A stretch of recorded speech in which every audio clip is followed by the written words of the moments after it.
For antiwar.com, I'm Scott Horton. This is Anti-War Radio.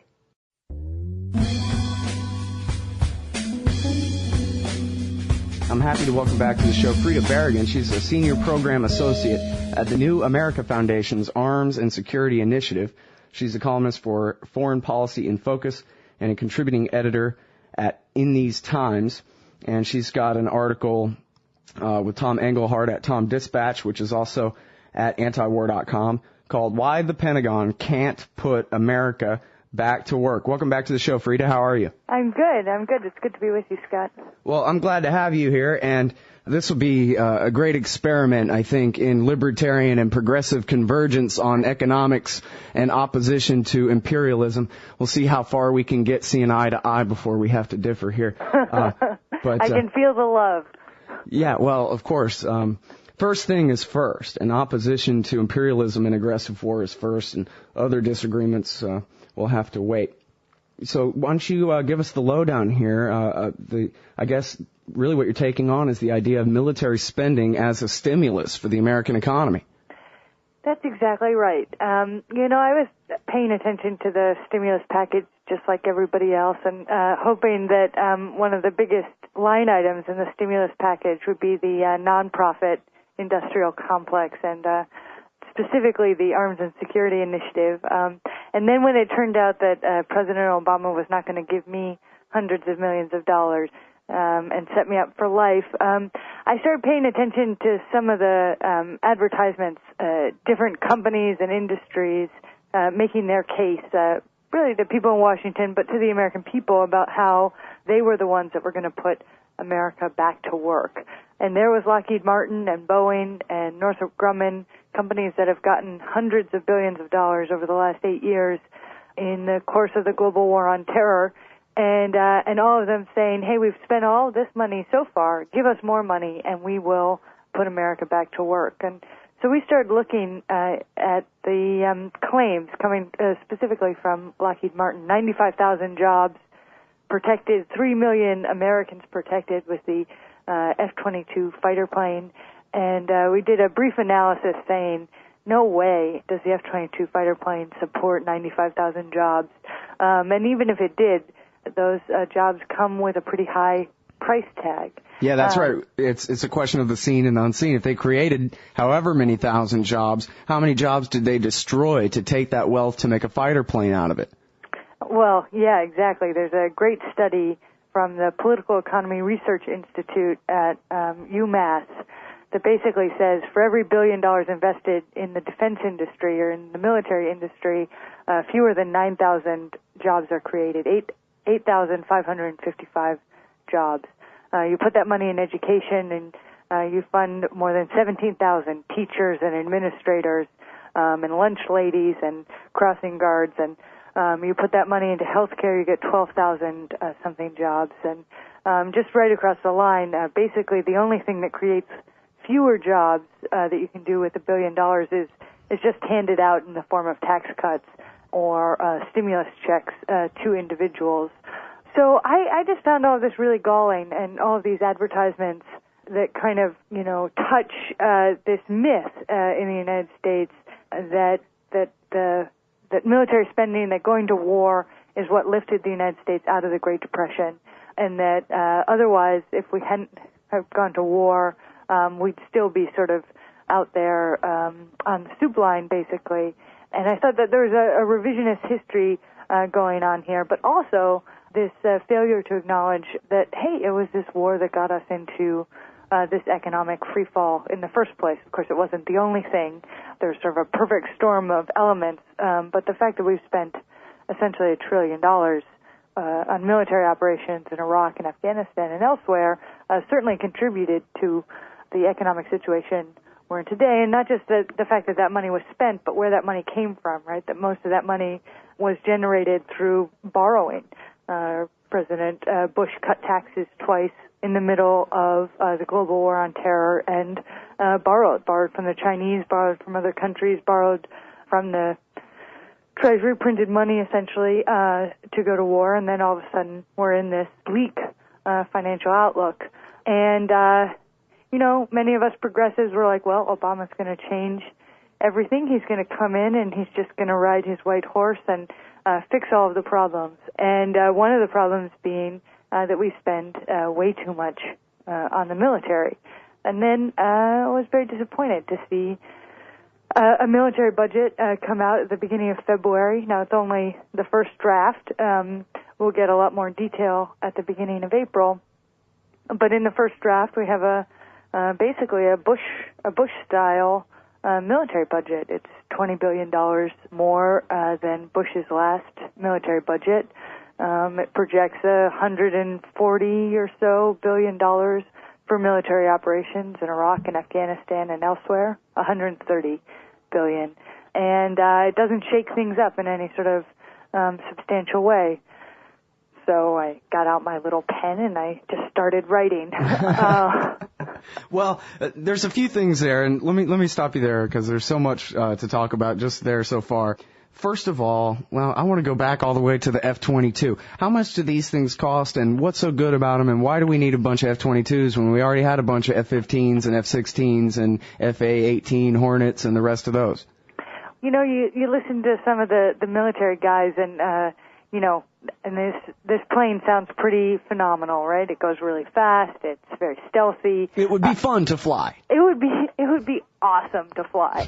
And if you go to the I think it's F-22 Raptor.com or something like that, they have all these like computer video games you can play, and you can put yourself in the cockpit, and it's how fast it goes is a state secret, right? It's protected by national security. It's classified. So this thing is cool, but that doesn't make it necessary. Well, we need it to fight the Afghan Air Force, right? Yeah, exactly. I think they fly kites, the Afghani Air Force. I mean, this plane was built to fight dogfights over the Soviet Union. It was designed as a foil for a Soviet plane that was never built. It's very difficult to build. We've only built a couple of them. We have what I talk about in the essay is that it's essentially a handcrafted, artisanal product, like fine cheese in France or something. Or a Lamborghini. Or a Lamborghini, exactly. And so far, the United States has spent $65 billion on the F-22 Raptor. Oh, well, that's peanuts. It's just, you know, pretty soon it starts adding up to real money, right? Yeah. I mean, it really just doesn't have any role. And in fact, Secretary of Defense Gates has essentially said that. He said, you know, here we are, we're fighting these two wars. The F-22 hasn't and won't play any role in either one of these theaters. And he basically said, you know, we've got plenty of F-16 fighter planes, we've got plenty of F-18 fighter planes, we also have the F-14 and the F-15, that this plane essentially isn't necessary at all. And at the price tag moving forward, it's certainly not necessary. The Air Force is looking for another $9 billion to build fewer than 100 of these planes. And so why is it still there? Why are we still building it? Well, in part because Lockheed Martin is really smart. They've spread out the contracts and the subcontractors to 44 states. There are people with some relationship to this plane in just about every state in the union, and certainly in the states that have the members of Congress who sit on the key committees that move this thing through. And then whenever the system is in danger, as it has been a number of times over the past decade or so, they just bring out the union. And then you have blue-collar machinist union workers saying, we need the F-22 because we need our jobs. And these are well-paid machinist jobs, and there aren't that many of those anymore. And that works. That and the millions of dollars that Lockheed Martin hands out in campaign contributions and the millions that they spend lobbying Congress. Is it just me, or is this whole system becoming so incredibly transparent where the military industrial firms and the congressmen and the revolving door and the campaign money and spreading out the subcontractors all over the country and all different congressmen's districts, things like that? It seems like this ought to be scandalous or something. You know, this ought to be scandalous. And I was just reading a couple of days ago about a guy named Michael Cantrell, who essentially gamed the system. He worked for the Missile Defense Agency, which oversees the building of the great missile defense shield that will render nuclear weapons impotent and obsolete. And this one guy, gaming the system, was able to create $230 million worth of dead-end projects. And Lockheed Martin and Boeing, these other companies, went right along with it. Members of Congress went right along with it. And this guy is going to go to jail because he spent a lot of the taxpayers' money on things that we didn't need. Well, and he just made it too obvious. He pushed it to its absurd conclusion, and so he had to be made an example out of. Yep, but this is what these corporations are doing every single day, and their executives went right along with it, and members of Congress went right along with it.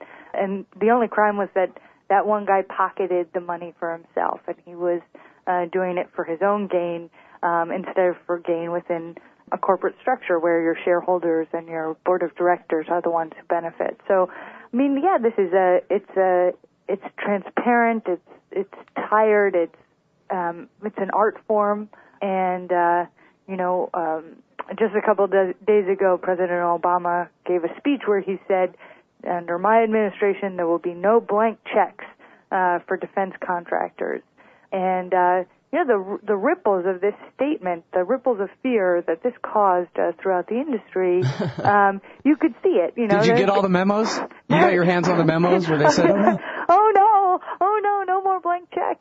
And I was just thinking, blank check. I mean, these guys, as I say in the essay, it's like they've had the PIN number to the ATM of the U.S. Treasury for decades, and so they don't need a blank check from the president when they basically have their own mint that's printing the money. It's amazing that they have so little confidence in him when I am, in fact, quite confident that he will continue to serve their interests. As you said, he's expanding the budget even more than Bush last year. He campaigned on expanding the size of the Army and the Marine Corps, expanding the war in Afghanistan. There's no surprise here. What are they worried about?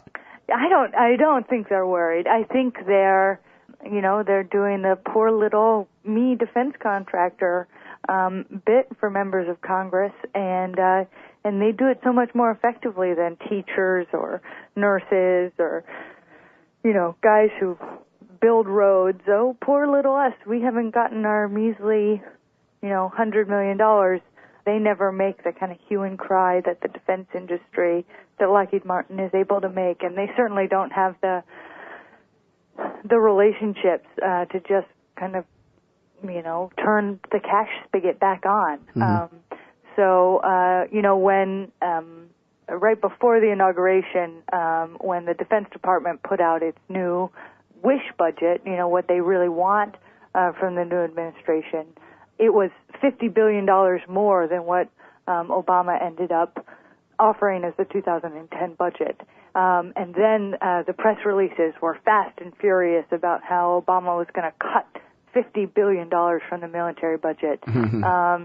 And it worked on Capitol Hill. Everybody was up in arms before they realized, no, this isn't a cut. This is actually a $20 billion increase from last year. Well, if we spent $10 less than the entire rest of the world combined, that would obviously leave us helpless before their will. Yeah, that's right. Right? Yeah, lost in all of this is that we spend more than the rest of the world combined, and that it doesn't, just spending more doesn't make us more secure. Well, and let's get back to the question of whether any of this is good or bad for the economy, because I think you correctly identify this major myth, and I would even go so far as to say that you could throw away George Washington and Abraham Lincoln and say that the real founding myth of America now is the Great Depression and World War II and Franklin Delano Roosevelt, and how the war, the New Deal, tried to help and almost helped, but really it was the war that saved us from the Depression. And I know this still matters because I remember people telling me in 2002 and 2003 that, well, war's good for the economy and it'll help stimulate the economy and that kind of thing. And the thing is about that myth is it's either true or it's not. And either taking wealth from productive people and turning that wealth into high explosives and destroying property with it is a net gain or it isn't.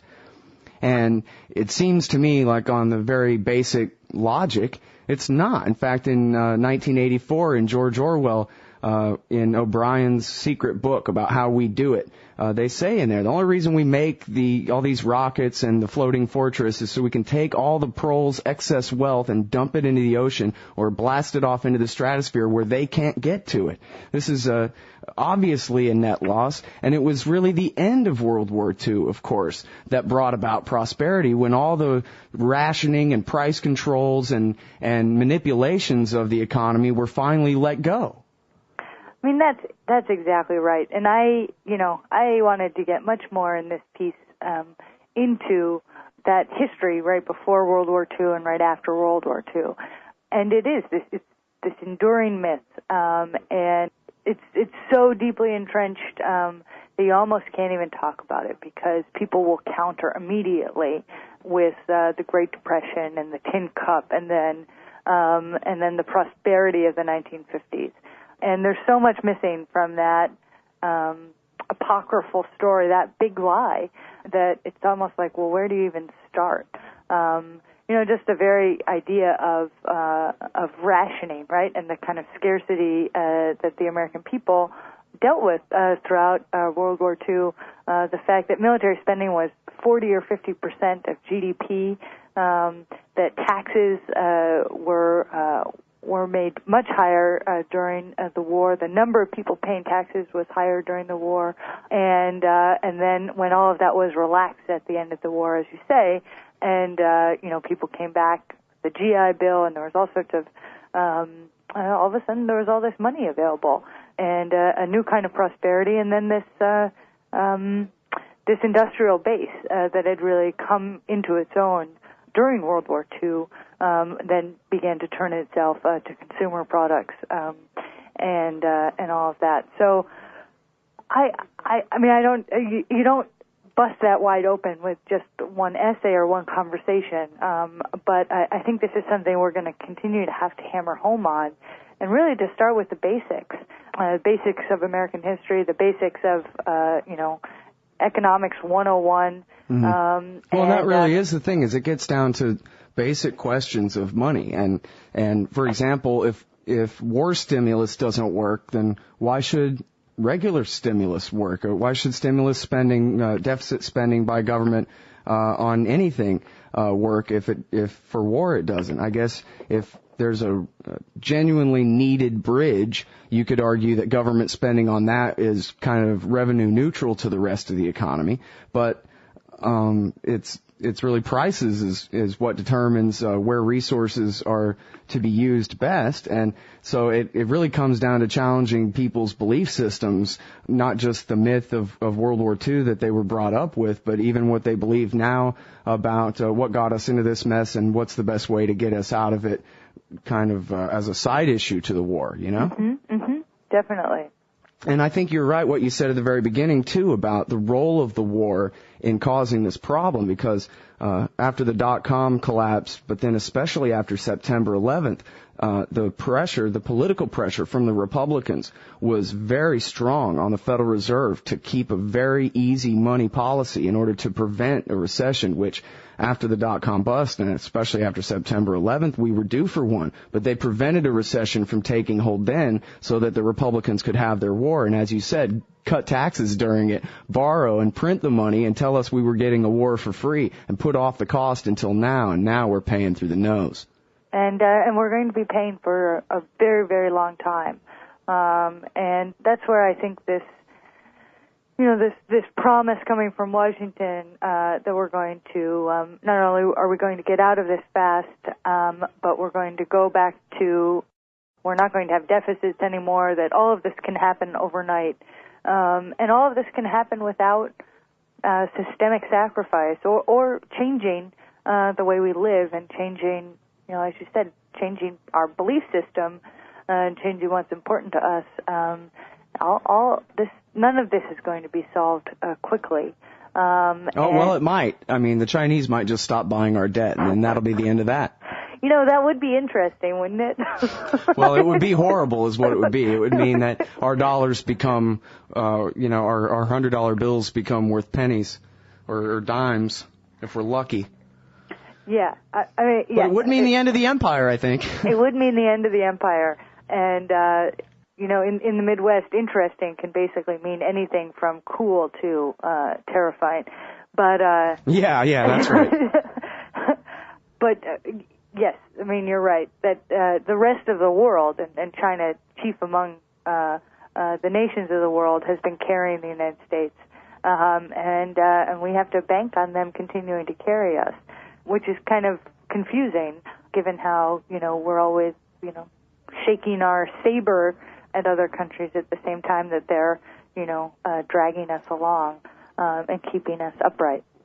How much of this defense spending, do you know, is spent on the militarization of space, putting rods from God and other terrible weapons up there in orbit? Well, right now, it's a fairly small percentage. I mean, we're talking about $3 billion a year, $2 billion a year, and most of it is still very much in the research and development phase. But the long term, the projection forward about what it would cost to put the rods from God all up there and weaponize space fully, as some would like to see us do, are very hard to calculate. We're talking about hundreds of billions of dollars, and the rationale for that being, well, we have all these satellites there that keep our economy going, and the Chinese and other countries could take down our satellites, and so we need to protect them. And then we also, from space, we can operate with a great deal more impunity than we can operate from, the Cheyenne Mountain, for example, or some air base in Missouri. Right, kill anyone in the world within the hour. That's right. We'll have freedom of operations. But that would come at quite a high cost. And so it was certainly something that President Bush wanted to move forward, and it didn't move as quickly as he wanted it to. And so we'll see what Obama does with it over the next couple of years. But the plans are there, the prototypes are there, the research and development stream has been steady for a number of years. And so unless, barring some opposition to it, or barring, the Chinese taking over our economy, we could see that move forward. Well, and by the way, they're shooting one of their own satellites down to make an example. Was after they had been begging America to not weaponize space. That's because right. We don't want to go down that road. And so it's not like they're the aggressor as far as this. We started it, not them. That's true. I just want to make sure that gets out there, because I think it was sort of just left hanging, the right-wing accusation that's often leveled that all this is about protecting us from the yellow peril. We need to always make sure to challenge that. All right, well, thank you very much for your time on the show today, Frida. It's been great. Hey, it was good to speak with you, Scott. Thank you. All right, everybody, that's Frida Berrigan. She's a senior program associate at the New America Foundation's Arms and Security Initiative. She's a columnist for Foreign Policy in Focus and a contributing editor at In These Times. And that's it for Anti-War Radio. See y'all tomorrow.